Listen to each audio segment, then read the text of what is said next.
सभी का बहुत बहुत स्वागत है। मेरा नाम रुबिका लियाकत है और मोदी मुल्क मुसलमान में हम पहुंच चुके हैं उत्तर प्रदेश की पहली विधानसभा सीट पर। और ये देखिए, आप अपनी नजरें फिराइए, पूरा का पूरा गांव यहां भारत 24 का इस्तकबाल करने के लिए और स्वागत करने के लिए मौजूद है। सहारनपुर के बेहट विधानसभा सीट का गणित बेहद दिलचस्प है। मुस्लिम वोट बाहुल्य सीट वो सीट है जिस पर पिछले 8 चुनावों में सिर्फ 2 बार ही मुस्लिम उम्मीदवारों ने जीत दर्ज की। 2007 में बेहट से इमरान मसूद को जीत मिली थी। 2012 में बीएसपी के महावीर राणा ने जीत दर्ज की। 2017 में कांग्रेस के नरेश सैनी ने जीत दर्ज की और 2022 में समाजवादी पार्टी से उमर अली खान को जीत मिली।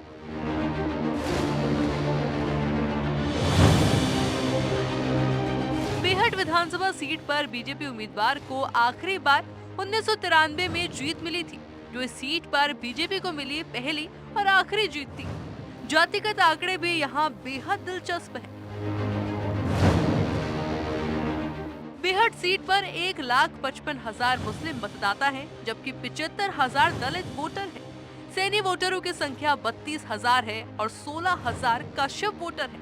13,000 राजपूत और 10,000 चौहान और 7,000 जाट है। बेहट विधानसभा सीट अधिकतर बार सरकार के साथ नहीं रही है। 2007 में जब मायावती की सरकार थी तब यहाँ से निर्दलीय विधायक थे। 2012 में यूपी में समाजवादी पार्टी की सरकार थी तो विधायक बीएसपी के थे। 2017 और 2022 में भी सरकार बीजेपी की बनी, लेकिन विधायक विपक्षी पार्टी के बने। सीट मुस्लिम बाहुल्य है, इसलिए इलाके के मुसलमानों की नब्ज टटोलने के लिए मोदी मुल्क और मुसलमान की टीम पहुंची बेहट विधानसभा के गांव में। ये रही मुसलमान बिरादरी फैजाबाद गांव की। अस्सलाम वालेकुम, कैसे हैं आप लोग? मतलब बहुत ही बढ़िया, तो हाथ ऊपर उठा लीजिए।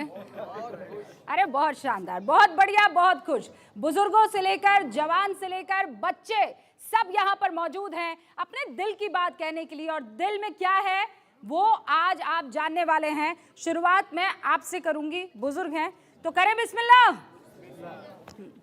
मोदी मुल्क मुसलमान, जब मैं ये कहती हूँ तो आपके जहन में क्या बात आती है? ठीक बात ठीक बात, अच्छी बात, बुरी बात, और वो कौन सी बात? आप पूछो, क्या बात पूछो? कैसा चल रहा है अभी? बहुत बढ़िया चल रहा है कि बहुत होने की गुंजाइश है? ठीक चल रहा है, अल्लाह को ठीक चल रहा है। और क्या ठीक नहीं चल रहा है? तो यूं गरीब जनता जिसे वोट आट लेना बिल बाल भी माफ करा सरकार, इनके काम ठीक चल रहे, कोई दिक्कत नहीं। बिल माफ कर दे। कितने लोग चाहते हैं कि बिल माफ हो जाए? सारे के सारे चाहते हैं बिल माफ हो जाए। कौन से बिल माफ हो जाए? कौन से बिल माफ हो जाए? घरेलू बिजली के? आती हूँ सर। जब बिजली की बात हो और कनेक्शन की बात हो, बिल तो देना ही पड़ेगा। अगर बिल सब माफ कर देंगे, सरकार कहाँ से लाएगी? सरकार कहाँ से लाएगी? अरे बिल माफ ने सबने हाँ कर दी, सरकार कहाँ से लाएगी? हाँ, बहुत पैसा है सरकार के पास। बहुत पैसा है मैम, बहुत टैक्स, बहुत जीएसटी इकट्ठा हो रही है सरकार के पास। बहुत पैसा है, वो माफ कर ही सकते हैं। मतलब आपसे पैसा ले और आपका पैसा माफ कर दें, यही होना चाहिए। ये होता नहीं है। कहाँ, किस देश में आपने देखा है कि बिजली बिल माफ कर दी है? हम दिल्ली में है, दिल्ली में बिजली माफ कर रखी सबकी। तो ये अच्छी है बात? अच्छी है, पंजाब में भी हो रखी है। होना चाहिए मैम, बिल भी थोड़ा सा माफ होना चाहिए, थोड़ा कंसेशन होना चाहिए। तो सरकार पैसा कहाँ से लाएगी? सरकार के पास इतना पैसा जा तो रहा है ना, जीएसटी के थ्रू जा रहा है, टैक्स जा रहा है। नहीं, वो जीएसटी और टैक्स से तो दूसरे योजनाओं में भी तो पैसा लगता है ना।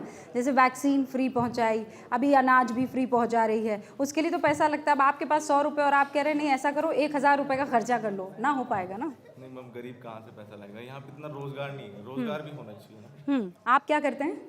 कुछ नहीं, खेती बाड़ी करते हैं किसान। और खेत में क्या उगाते हैं? खेत में धान, गेहूँ। और कैसी चल रही है खेती? ठीक चल रही है। और एमएसपी वगैरह को लेकर? मैम ठीक है, प्राइस भी गुड है, सब अच्छा है। प्राइस ठीक ठाक है? प्राइस ठीक है, पैसा ठीक है, एमएसपी ठीक है?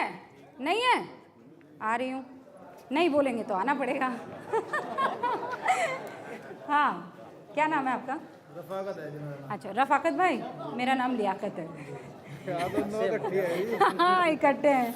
तो रफाकत भाई क्यों, मतलब क्या? इसमें वो मैडम ये है कि हमारे यहाँ के जो किसान हैं, एक तो मंडी नहीं है हमारे यहाँ, सहारनपुर में कोई मंडी नहीं है अनाज की, और दूसरा कि हमारे यहाँ के किसान हरियाणा में अपनी फसल लेके जाते हैं। वहाँ पे क्या है कि वह लोग नकला मतलब जमीन की कुछ फर्दा ऐसे मांगते हैं, तो इसकी वो यूपी की जो उन्होंने वो बंद कर रखी है फिलहाल, तो कि यहाँ के मतलब रजिस्ट्रेशन नहीं होगा, वो हरियाणा के करते हैं, आधे रेट में फसल खरीदते हैं यहाँ से, जो वहाँ के आड़ती है मतलब कि तो आप चाह रहे हैं सहारनपुर में मंडी हो? हाँ, सहारनपुर- कितने लोग किसान हैं यहाँ पर? सबके सब किसान हैं। वाह, पैंट शर्ट वाला किसान। आप क्या किसानी करते हैं? नाम क्या है भाई आपका? सुहेल खान। अच्छा, सोहेल, क्या उगाते हैं आप? फिलहाल बाग कहिए है। सूरज उगाता हूँ। नहीं बाग है हमारे। हाँ। जी, और जमीन भी है, धान गेहूँ वगैरह होते हैं जी। कैसा चल रहा है सब कुछ? बस ठीक है, लेकिन इस सरकार में बेरोजगारी ज़्यादा हो गई है। एक तो एजुकेशन नहीं है यहाँ पे, नौकरी नहीं है, और काफ़ी मतलब लोग परेशान हैं। तो 2014 से पहले बेरोजगारी एकदम बढ़िया थी, शानदार, सबको नौकरियां मिल रही थी। 2014 के बाद नौकरियां खराब हो गई, खत्म हो गई। नौकरी का नहीं है, लेकिन फर्क क्या है, मतलब मैं फर्क समझना चाह रही हूँ। गैस सिलेंडर बहुत कम था, अब 1100 से भी ज़्यादा का हो रहा है। और पेट्रोल के दाम जब 60 रुपए थे, अब 100 रुपए हो रहे हैं। जब डीजल के दाम 45 रुपए थे, अब 90 रुपए हो रहे हैं। तो काफ़ी बढ़ गया, और जीएसटी से तो बिल्कुल, नोटबंदी और जीएसटी से तो देश बेहाल हो। 2014 के पहले तो बिजली नहीं आती थी, मैं सुनती थी। बिजली आती है कि नहीं? सिलेंडर नहीं मिलता था, ब्लैक में लेना पड़ता था, मैं सुनती हूँ। अब मिल रहा है, ऐसा है कि नहीं? ये झूठी बात है? नहीं, झूठी बात है, पहले भी मिलता था और अब भी मिल रहा है। और लाइट? लाइट पहले भी थी, अब भी है। 24 घंटे पहले बिजली आती थी? बहुत अच्छी 24 घंटे थी, लेकिन अब तो कट लग रहा है 3-4 अच्छा, घंटे। 24 घंटे बिजली आती थी? जी हाँ। हमेशा से? हमेशा से यहाँ? हाँ। मैं अपनी एक शायरी से हाँ। अपनी बात जो ग्राम पंचायत फैजाबाद है, इसमें तो थी 24 घंटे हैंडल की तरफ से लाइट। बाकी जो कोटे की थी वो 2, 4, 10 घंटे होती, अब थोड़ी बढ़ के मिल रही 14-15 घंटे, इतना फर्क है। वो भी अब जब से उज्ज्वला योजना चलाई थी प्रधानमंत्री जी ने, जब से लाइट थोड़ी अच्छी वोल्टेज भी अच्छे मिलने लगे, उस तो पहले खत्म ही थी नहीं लाइट यहाँ। सिर्फ इस गाँव में नहर की वजह से या किसी पावर की वजह से लाइट अच्छी थी। बाकी हो तो सरकार सारा ठीक से रह रही, विकास भी बढ़िया है, सुरक्षा की तो स्थिति बढ़िया है। बस थोड़ी भाजपा के जो कार्यकर्ता कहीं कहीं है बदलता बोलते हैं, उनसे पकड़ाहट पैदा हो। बाकी तो सारा मामला सरकार अच्छा लेके चल रही। योगी जी का कानून व्यवस्था भी अच्छी है, सुरक्षा अच्छी प्रदान हो रही, थोड़ा यही फर्क है। तो आपका नाम?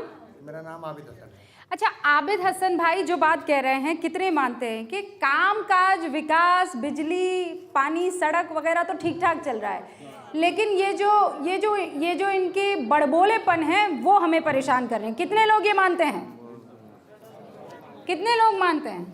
अच्छा, नहीं, पहले मुझे सवाल तोड़ देने दी। कितने लोग मानते हैं कि हाँ, इस सरकार में विकास तो हुआ है? हाँ, विकास मानते हैं। हाँ मैम सब मानते हैं। हाँ। वैसे तो नहीं, पहले हाँ या ना? चाचा, विकास की बात ना, फिर मैं आपकी पूरी बात करूंगी, वो आबिद भाई की बात रह जाएगी ना। विकास ही बता रहा। हाँ, नहीं, विकास नहीं, जो नहीं हुआ है वो भी बताइए। हाँ, वही बताऊंगा। हाँ, मतलब भाई साहब ने बताया, यहाँ कहे की दिक्कत है, हाँ, मजदूरी की। गरीब लोग बहुत ज्यादा है। बेड विधानसभा में तो मान लो 90% मजदूर तबका ज्यादा है। यहाँ बेड क्षेत्र में कम से कम 5-7 फैक्ट्री लग जाती ना, मजदूरी मिल जाती। यहाँ कोई मतलब इस चीज़ का कोई नाम नहीं ले रहा। रही बात मोदी सरकार की, बढ़िया चल रही, अनाज मिल रहा, सब कुछ मिल रहा, बहुत अच्छा है।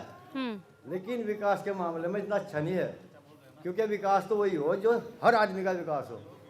तो आप ये कह रहे हैं कि सहारनपुर का डेवलपमेंट नहीं हुआ? नहीं हुआ। हाँ, क्योंकि इसलिए नहीं हुआ। स्मार्ट सिटी में आया सहारनपुर? स्मार्ट सिटी में आया तो नाम में आया, अब तक हाँ, काम में नहीं आया। सिर्फ नाम में आया, काम में नहीं आया। रही बात- अच्छा, कोई है जो ऐसा कहता है कि नहीं, काम भी है और नाम भी है? काम भी है और नाम भी है। आइए ना सर, आइए ना। ऐसे देखिए, हाथ उठाएंगे, मैं आंखें तेज है मेरी। नाम भी और काम भी है? दोनों चीज है। कैसे? आपका नाम?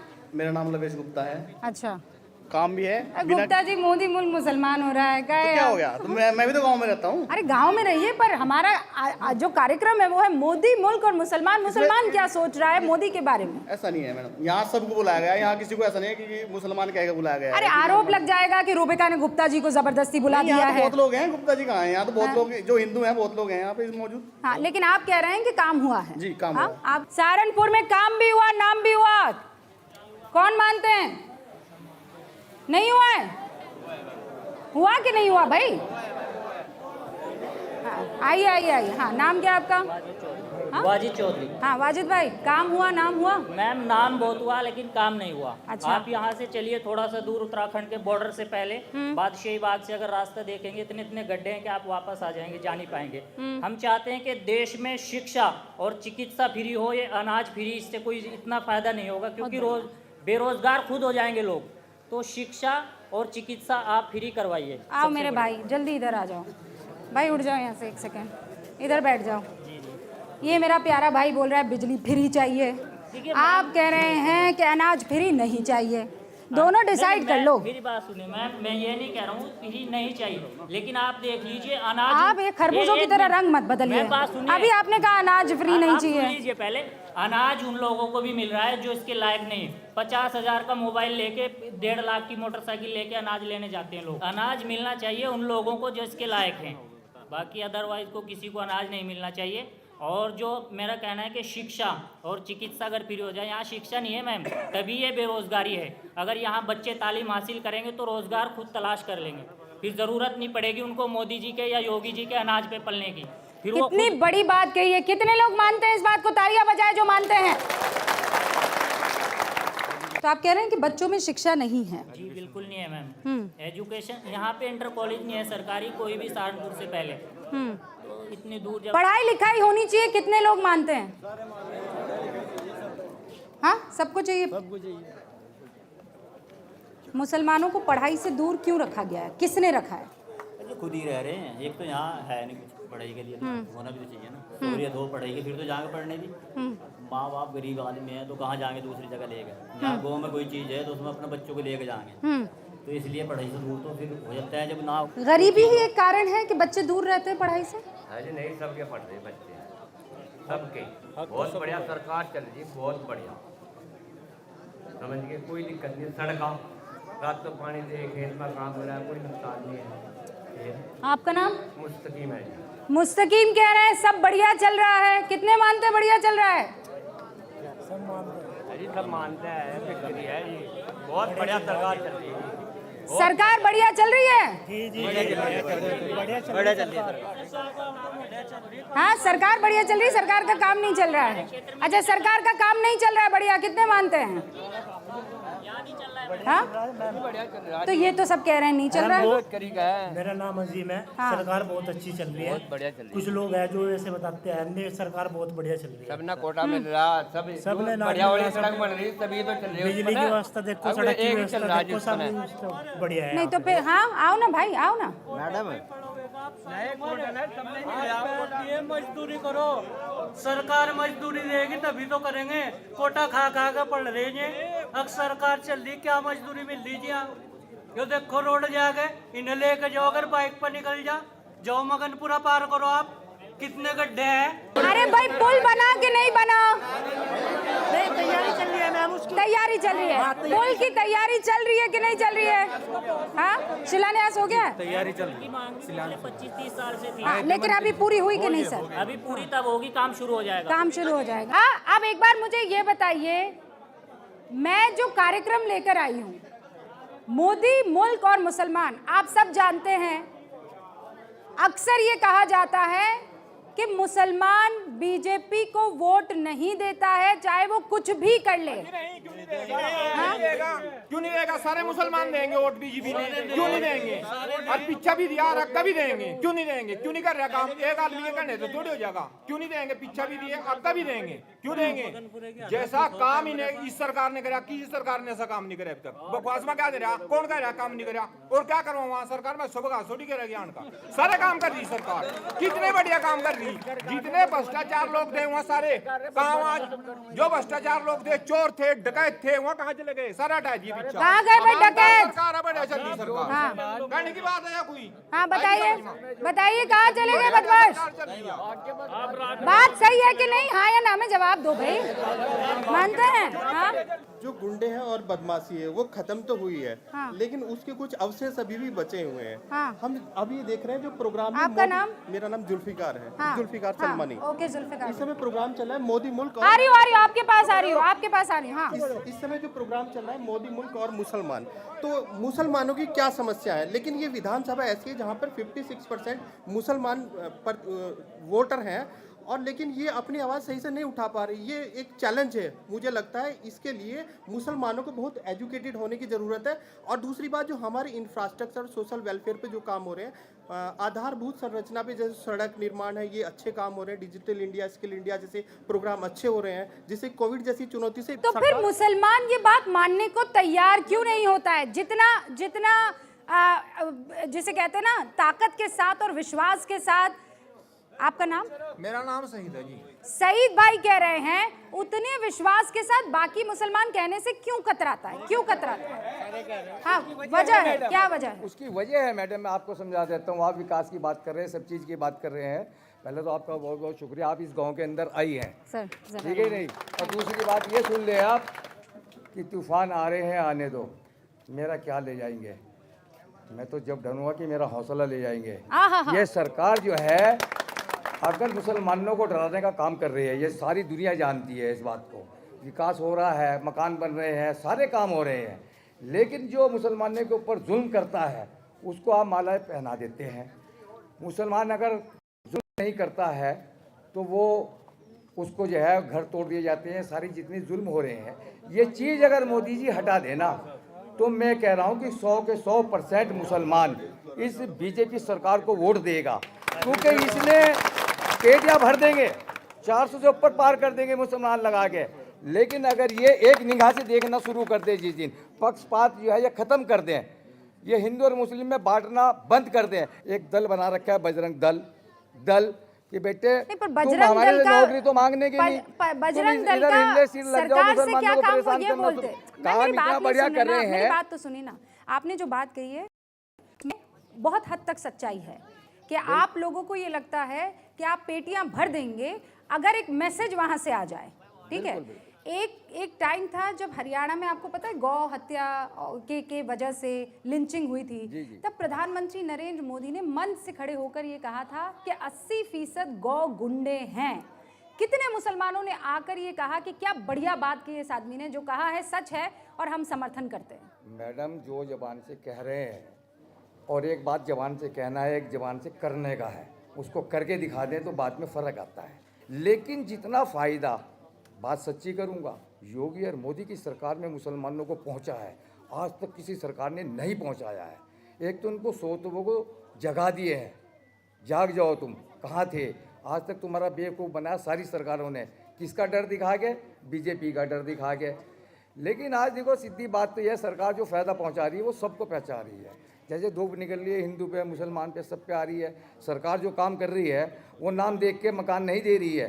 सारे मुसलमानों के बहुत मकान बने हुए हैं, विकास जो है वो सबके लिए बराबर हो रहा है। लेकिन सिर्फ एक चीज़ छोड़ दे, वो हम हिंदू और मुसलमान को बांटना बंद कर दे। वो समझे नहीं, ये थोड़ी सी इंसाफ की बात कर दे। मैं यूँ कह रहा कि इन लोगों से ज़्यादा जिनको वो अपने साथ लेके चल रहे हैं ना, उनसे ज़्यादा वोट मिलेगा। क्या वाकई मोदी को कभी मुसलमान वोट करेगा, हाँ कि ना? कांग्रेस की सरकार में किसे लैटरिन मिली थी, किसे गैस सिलेंडर मिला था? मायावती ने किससे क्या दिया था, मुलायम सिंह ने क्या दिया था? बीजेपी ने लैटरिन दी, गैस सिलेंडर दिए, सब ने राशन बराबर मिल रहा। क्यों नहीं वोट देंगे मुसलमान? बताइए क्यों नहीं वोट देंगे? कौन है जो नहीं देगा वोट? नहीं दोगे? क्या नाम है आपका? हाँ, मोहम्मद तारिक। नाराजगी है आपकी बीजेपी से? हाँ, बड़ा काम कर रही है। नहीं, आप दिल की बात तो कह ही सकते हैं। क्या बढ़िया काम कह रही है? सबसे बेहतरीन काम यहाँ पर मुआसिस सब करता हूँ। बेहतरीन काम, रोड बढ़िया बन रहे, पुल बढ़िया बन रहे। यही चाहना है। अच्छा, कोई तो बताओ कि बढ़िया काम नहीं हो रहा है। खाली कोटा खाया का, कोटे की गैस, नमक, मिर्च, तेल, साबुन, सर्फ कहाँ से आवेगा? यहाँ की पूरी उससे बैठ के ऊपर ऊपर जितने लोग हैं ना, वहाँ जा रहे उतर मत दिहाड़ी मजदूरी करन, कहाँ यार उजार। यहाँ कम से कम 5-7 फैक्ट्रियाँ बनवावा। यहाँ ग्राम समाज बतेरी पड़ी नदी काड़ों में, पेड़ों से लेकर कोठों से लेकर यहाँ खारे तक जितनी विधानसभा यहाँ से जान रहने से लग रही नंबर 1 वो है क्या गाँव पूरे उत्तर प्रदेश का। अब लोग मत है और वहाँ चलिए छूट मत पर लग आए कहाँ यहाँ फैक्ट्री भूखे मर रहे सब। फैक्ट्री चाहिए फैजाबाद को, फैक्ट्री चाहिए, फैक्ट्री चाहिए आपको, रोजगार चाहिए। हाँ फैक्ट्री वाला हमने ना लगाओ, हम क्या करेंगे? फैक्ट्री का हमें चाहिए रुखजार मारो दे कैसे दे दो, ठीक है जी, मजदूरी मिलनी चाहिए, बस इतनी बात है, ठीक है जी। अन्य जगह है ना लोग हिंदू मुसलमान फलना, इसे हिंदू मुसलमान वाला तो बंद कर दिया काम। जिद्दनते जो बने ना, क्यों नहीं लड़ी हुई कहीं भी हिंदू मुसलमान की? और पर तीसरे दिन लड़ी हो रही, कभी मुजफ्फरनगर हो रही, कभी मेरठ हो रही, कहाँ लड़ी? कहीं भी लड़ी नहीं है। कहाँ है? चोरी चकारी सारी बंद कर दी, सब लैटरिंग बनवा दी, सब ने मिल रहा कोटा। तो आप मुझे ये बताइए ना कि ऐसा क्यों है कि मुसलमान नहीं पसंद कर पाता है बीजेपी को? पसंद करा गए बीजेपी पे देंगे वोट, फूल पा सब आएगी समझ में, फूल पा देंगे वोट डटका। और बताओ क्या कहो? तो आपको ये कह देंगे कि आप मियाँ भाई नहीं हो? सारे ने पूछ लें तो सारे के सारे नहीं है, मियाँ भाई जी भी तो देंगे हम, जीव राशन खा रहे वो और लैटरिन का बनवा दी घर घर, पहले भी नहीं थी वो। हाँ, आप नहीं खा रहे हैं? हाँ, हम 7 भाई हैं, 7 तो भाई में सरकार में छोटा से लेकर बड़ा हो गया। अब तक कोई सरकारी, हम 7 भाई 5-4 कमरे में रह रहे हम है ना, हमारे पास जगह है ना, हमारे पास सरकारी कोई ईंट है ना, कोई हमारे पास कर रहा है ना, हमारे पास कोठा रहा है। हमने खा रहा किसी का कुछ भी, भाई अपनी कर रहे अपना खा रहे, ठीक है। हमने सड़क बोला सड़क भी नहीं बने, हमने कमरा बोला कमरा भी हमारा आता है कट जाता है, कोई किसी का कुछ नहीं खा रहे भाई। हम कौन कहता है वोट देते, हम नहीं दे सकते वोट, क्यों? हम नाम खा रहे किसी का, नाम कुछ कर रहे, हम अपना कर रहे, टोकरी ढो रहे, जिप जाकर अपना कर रहे, अपना घर बनाया जे रह रहे हम। तो इससे पहले की सरकार ने आपको घर बना के दिया? कुछ नहीं दिया, आज तक भी नहीं दिया। आप मेरा घर देखो, टीन पड़ी है। कितने पढ़े लिखे हैं आप? मैं कुछ भी नहीं, गुंठा छाप हूँ मैं। आपने कितनी पढ़ाई की है? 5वीं। 5वीं। सीख लो चचा से कुछ। भाई सीखे, मेरे भाई पढ़े लिखे हैं, वो भी कुछ है। अब हमारा कोटा राशन अरे अच्छा, सरकार की योजनाएं बताओ। हमारे कुछ नहीं है बात है खाने के लिए। अरे भाई आपको पता ही नहीं होगा तो लोग ही कैसे? हम कहे फिर हमको हमारे गांव के प्रधान है भेजते हैं, हम हरिद्वार भी गए तो नाम कटवाने के लिए, कुछ भी नहीं हुआ। हमारे कहते भाई यहाँ नहीं कटेगा, यही राशन मिलेगा। आप मेरे भाई ये बात मानते हो कि थोड़ा पढ़ लिख लिए होते तो कोई अधिकारी आपको यहाँ से वहाँ भगा ना पाता? मानते हो? जी, यहाँ स्कूल ही ऐसे हैं। अब 8वीं तब मैं बच्चे को लाता हूँ, 8वीं क्लास पढ़ा उस पर अली भी नते हुए पहली गिनती 100 तक गिनती भी नहीं पढ़ सकता। अच्छा, 7 भाई हो आप लोग? जी। आपकी शादी हो गई? जी, शादी हो गई। कितने बच्चे हैं? अभी तो मैं शादी हुए 1 साल हुआ मेरी शादी को। अच्छा, आपके भाइयों के कितने बच्चे हैं? मेरे भाई के 4 बच्चे एक का है, 3 बच्चे एक का है और 2 बच्चे एक का है। बच्चे हम बहुत पैदा करेंगे लेकिन पढ़ाएंगे नहीं। हम पढ़ाएंगे तो जब मकान नहीं है, बच्चे पैदा कर रहे हैं आप, हाँ? और स्कूल नहीं है, हम बच्चे कैसे पढ़ा लें? ये कैसी मजबूरी है? जब राशन होर को मिल रहा है, सरकारी लैटरिन होर को आएगी है, तो हम कहीं गुरुद्वारे में जाए? हाँ, राशन कितनों को मिल रहा है? राशन मिल रहा है? राशन तो मिल रहा है। आप कह रहे हैं ना मुस्लिम बीजेपी को वोट नहीं करता। हाँ, मोदी जी एक काम कर दें सिर्फ। हाँ। वो 1 सेकंड, बड़ी बात कह रहे हैं भाई, रुको ना, सुनो। हाँ, एक काम कर दे, मुस्लिमों को 10 या 15% एजुकेशन में आरक्षण दे दे, बात खत्म, सारा मुस्लिम वोट देगा। कि आरक्षण की क्या जरूरत है? बगैर आरक्षण के हम बच्चों को नहीं पढ़ाने भेज सकते? नहीं, बिल्कुल पढ़ाने भेजते हैं, वो बात आपकी सही है, लेकिन तब हमारे तबके को तो देखो कितने नीचे है ये। अच्छा, लेकिन एजुकेशन में आरक्षण क्यों चाहिए हमको? हाँ, इसलिए चाहिए, एजुकेशन में आरक्षण दे दो। क्यों चाहिए? आगे बढ़ जाएंगे ये सारे। तो वो तो बगैर आरक्षण के भी बढ़ सकते हैं ना? इन्हें तो बाहर फेंक दें पहले ही। ये तो आपके मन का डर है ना? मन का डर नहीं मैडम, ये सच्चाई है, हकीकत है ये बिल्कुल। जी, एजुकेशन में 10% ही दिलवा दो, आप बात खत्म। अच्छा, अब्दुल कलाम कौन थे? APJ अब्दुल कलाम कौन? तो राष्ट्रपति थे। तो वो कैसे बन गए? उनको तो आरक्षण नहीं मिला था। अरे सभी APJ अब्दुल कलाम थोड़ा ही है मैडम। अरे तो हम बन सकते, जब APJ बन सकते तो हम क्यों नहीं बन सकते? नहीं, इसमें दिक्कत क्या है? जब औरों को दे रखा तो इन्हें क्या दे दिया? नहीं, एजुकेशन में आरक्षण कहाँ है? किसी को नहीं है। एजुकेशन तो फ्री फॉर ऑल है। लेकिन आपकी बात, जो आपके मन का विचार है, वो मैं सरकार तक पहुंचाऊंगी कि आप चाहते हैं एजुकेशन में 15% मिल जाए। जी जी जी। उसमें कितना बच्चियों को होना चाहिए और कितना बच्चों को? नहीं, बच्चों का भी होना चाहिए, बच्चों का भी होना चाहिए। मुसलमानों के लिए जो हमारे पास एजुकेशन के लिए आंकड़ा है, आप जानते हैं कि लड़कियां सिर्फ 1.5% ग्रेजुएट हो पाती है, जबकि हम 20% आबादी हैं। क्या ये चिंता की बात है कि नहीं है? नहीं, चिंता की बात है जी, बिल्कुल। एजुकेशन होना चाहिए।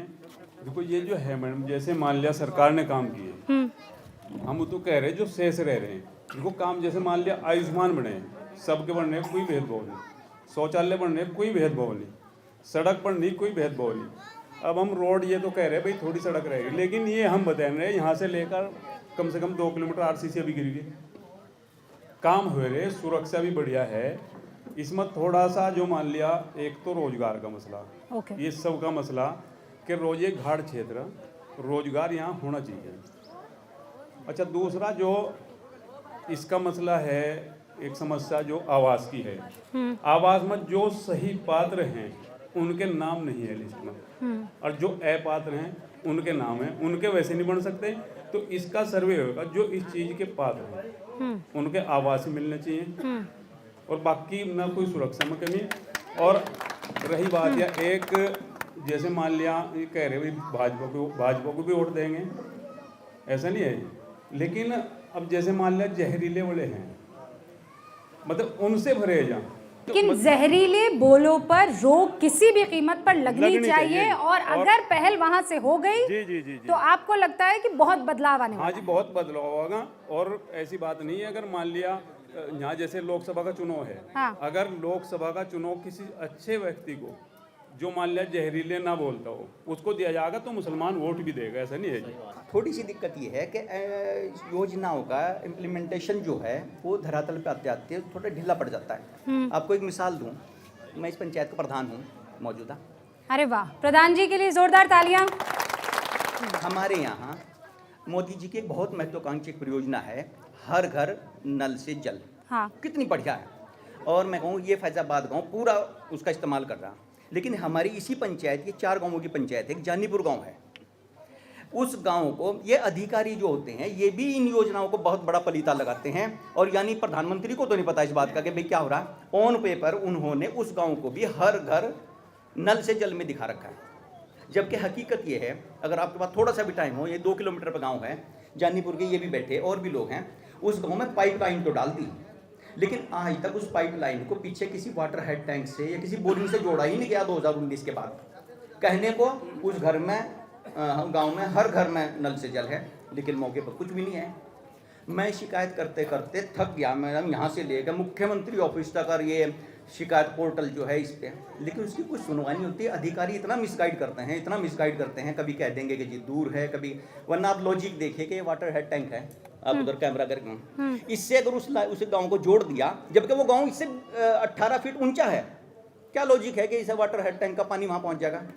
तो मोदी जी की योजनाएं अच्छी हैं, लेकिन इस पे थोड़ा ढील है कि उन योजनाओं को सही से पालन नहीं हो रहा है। कि आप ये कह रहे हैं कि काम जो है वो वहाँ बन तो रहा है, लेकिन नीचे आते आते वो डिरेल होके चला जा रहा है। अगर इसका देखा जाए बहुत बड़ा स्कैम है यो, यानी उन लोगों ने पाइपलाइन डाल दी लेकिन उसे कनेक्ट ही नहीं किया कहीं, और पन्नों पर दिखा दिया कि काम हो रहा है। हाँ, मैं बल्कि यहाँ के जो इस जल निगम के अधिकारी हैं पर्सनली भी मिला हूँ, लेटर भी लिखे, वो आए भी यहाँ, बल्कि उन्होंने मुझे कहा कि आप ज़मीन दो, या तो वो मुझे पीछे हटाना चाह रहे थे कि ज़मीन ही नहीं मिलने की प्रधान को, और ये हमारा मामला हो जाएगा। मैंने काश्तकार को, इन्हीं के गांव का एक काश्तकार है, उसे कहा भैया ऐसा ये बहुत बड़ा सवाब का काम है, ये तो बहुत, ये पता नहीं कब तक चलेगी और उसे लोग पानी पीएंगे, कितना बड़ा काम है। उसने ज़मीन देने के लिए तो फ़ौरन हाँ कर दी।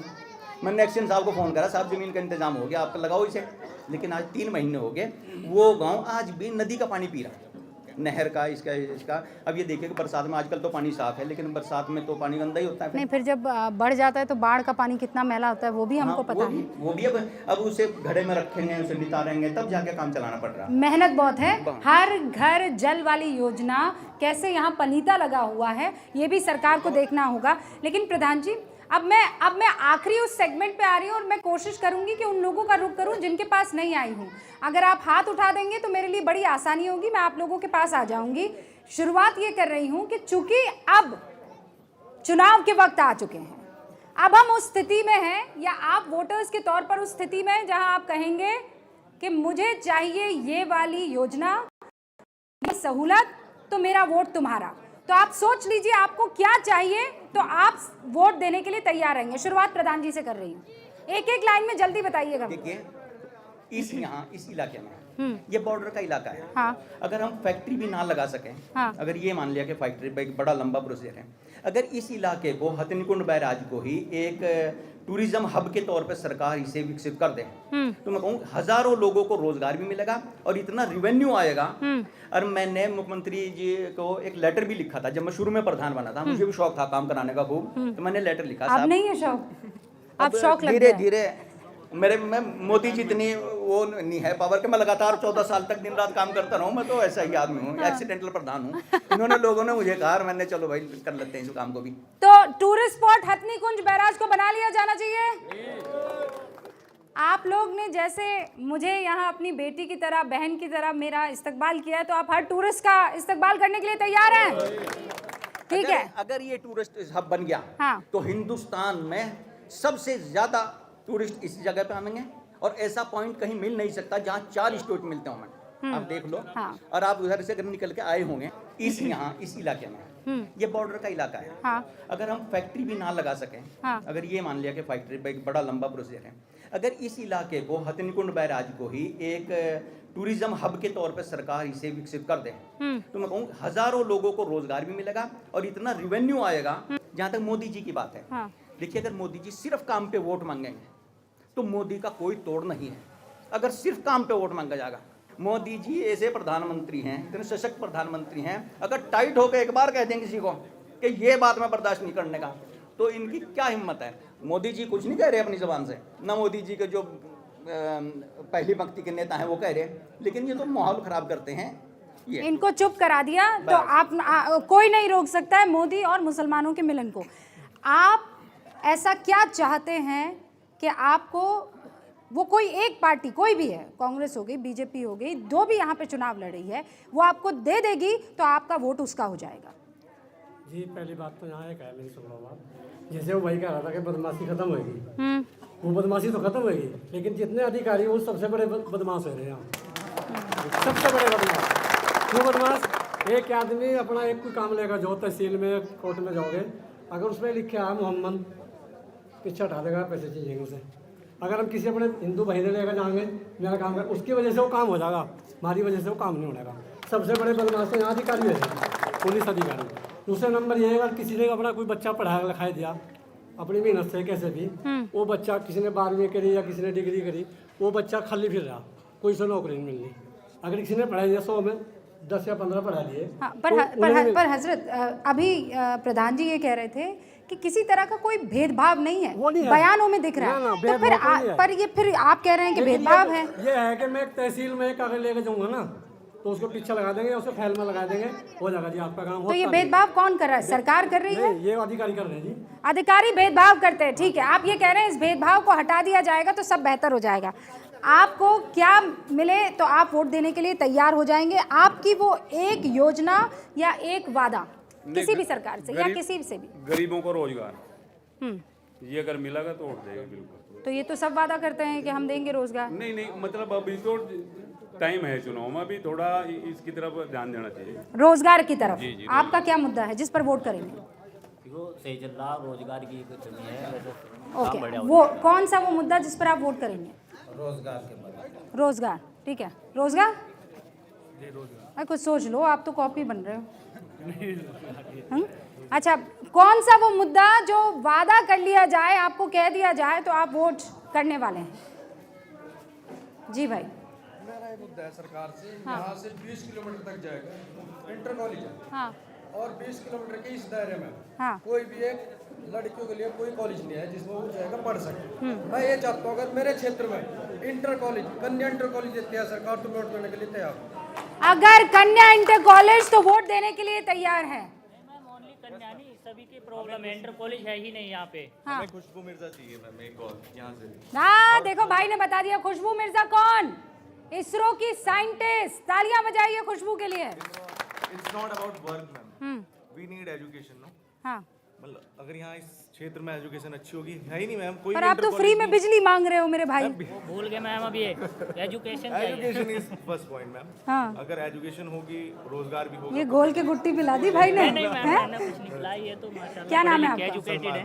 सलमान, बहुत खुशी हुई कि शुरुआत जिससे आपने की थी, आप अंत कह रहे हैं एजुकेशन, उससे बेहतर कुछ भी नहीं। आप मुद्दा तो और कुछ नहीं है, जो रमेश बिदुड़ी जी का जो बयान है, संसद में खड़े होकर गालियाँ दी जाती हैं मुसलमानों को, और फिर भी यहाँ सब मुसलमान कह रहे हैं कि हम साथ हैं, तो इससे ज़्यादा पेशेंस क्या होगा मुसलमान को? बीजेपी सांसद संसद में खड़े होकर गालियाँ देते हैं, ऐसी ऐसी गालियाँ जो आप दिखा भी नहीं सकते, मैं रिपीट भी नहीं कर पाता। अगर मैं आपके चैनल पर रिपीट कर दूंगा तो आप उसे भी नहीं सुना सकते। म्यूट कर दूंगी। हाँ, म्यूट कर दोगे आप। तो ऐसी ऐसी गालियाँ दी जाती है, फिर कहते हैं कि वोट दे दो। वोट तो फिर ये पेशेंस ही तो है मुसलमान का। इतना सुनने के बाद फिर कह रहा वोट दे दूंगा। लेकिन वो कहते हैं कि पेशेंस उन्होंने भी बड़े टाइम तक रखा। ये सिर्फ मैं बात करने के लिए कह रही हूँ कि उन्होंने भी बड़े टाइम तक रखा। उन्होंने देखा कि कन्हैया का गला रेत दिया जाता है, एक मुसलमान बाहर नहीं निकलता है। मैं इस गाँव में आई हूँ, मैं देख रही हूँ कि ये गाँव के जो लोग हैं वो बहुत खुले विचार वाले हैं, बड़े दिल वाले लोग हैं। लेकिन मैं बहुत से ऐसे गांव में जाती हूं जहां पे बयान पर ध्यान दिया जाता है लेकिन योजनाओं पर नहीं। सरकार कहती है देखिए मेरा काम तो योजना देना है, ये आपस में अगर लड़े हैं तो ये इनकी कमी है और ये आपस में जाने, ये लॉ एंड ऑर्डर का इशू है। मैम, एक आम आदमी का बयान और एक संवैधानिक पद पे होने उसके बाद बयान, तो आप इसमें फर्क तो समझते होंगे ना। और वो भी संसद में दिया गया बयान। संसद में दिया गया बयान, तो उसमें कोई फर्क नहीं है। एक आदमी यहाँ से कोई अनएजुकेटेड पर्सन कह दे कुछ भी, और एक संसद में जो सांसद है वो बयान दे रहा, तो उस पर कुछ तो कार्रवाई होनी चाहिए ना। तो अगर मोदी जी आपको इस वक्त सुन रहे हैं, आपका नाम? सफदर अली। सफदर अली, बहुत ईमानदारी से दिल पर हाथ रखकर अगर वो आपसे कहें कि सफदर अली ऐसा क्या किया जाना चाहिए कि मुसलमान और मोदी के बीच का रिश्ता बेहतर हो जाए, आप उनको क्या सलाह देंगे? पहली बात तो हमें सबसे पहले तो हमें अपना भाई एक्सेप्ट करो, इस मुल्क का नागरिक एक्सेप्ट करो। सबसे पहली बात तो ये है। बाकी एजुकेशन ये तो सबके लिए हो रहा है, ये तो चल ही रहा है। तो सबसे बड़ी बात तो ये है कि आप हमें एक्सेप्ट ही नहीं कर पा रहे। आपने हमें थर्ड पार्टी बना के रख दिया इस देश में। पर सफदर भाई दिल से पूछिए ना, क्या आप मोदी को और बीजेपी को एक्सेप्ट कर पा रहे हैं?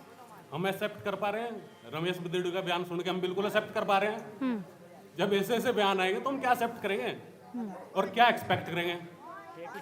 आगे हम क्या एक्सपेक्ट करेंगे इस पार्टी? मैम, हेट स्पीच पे कानून बनना चाहिए संसद में। ये मोदी जी को पावर है कि बुलाएं, स्पेशल जो है संसद का कार्य शुरू करें और एक हेट स्पीच देने वालों को खिलाफ सख्त कार्रवाई और मॉब लिंचिंग वालों पे भी। मतलब बिदुड़ी पर कार्रवाई अगर होती है, एक मैसेज जाता है, तो आप ईमानदारी से कह रहे हैं कि पहल आपकी तरफ से हो जाएगी? हमारा पूरा गांव कह रहा है, आपसे कह दिया पूरे गांव में। मैं अकेला थोड़े कह रहा हूँ, पूरे गांव में कह दिया आपको कि हम बीजेपी के साथ हैं। हमारे बुजुर्गों ने, हमारे बड़ों ने। कौन सी क्लास में पढ़ते हो? कहाँ पढ़ते हो? मदरसे में हिफ्ज़ कर लिया था। अच्छा, ये हिफ्ज़ कर दिया? ताली बजा दो भाई, कुरान हिफ्ज़ किया है हमारे बच्चे ने। अच्छा, मैं बस दर्शकों को एक बात बताना चाहती हूँ। कुरान हिफ्ज़ का मतलब आप समझते हैं? उसका मतलब होता है कि कुरान की हर एक लाइन को रट लेना। जो काम कंप्यूटर नहीं कर सकता है वो काम, कितने साल के हो? 14 साल में। फिर नाम बताना। मोहम्मद अहमद। मोहम्मद अहमद 14 साल के बच्चे ने कर दिखाया। कितना तेज दिमाग होगा इसका, कितना तेज दिमाग होगा कि एक कुरान जो है बच्चे ने रट लिया। एक लाइन, एक लफ्ज ऊपर से नीचे, एक आयत नहीं हो सकती है। तो सोचो मोहम्मद, अगर तुम इतना दिमाग साइंस और फिजिक्स में लगा दोगे तो एपीजे अब्दुल कलाम बनने से कोई रोक पाएगा तुम्हें? कुरान और कंप्यूटर का मिलन हो जाएगा तो तुम्हें पता है तुम शेरों के शेर हो जाओगे।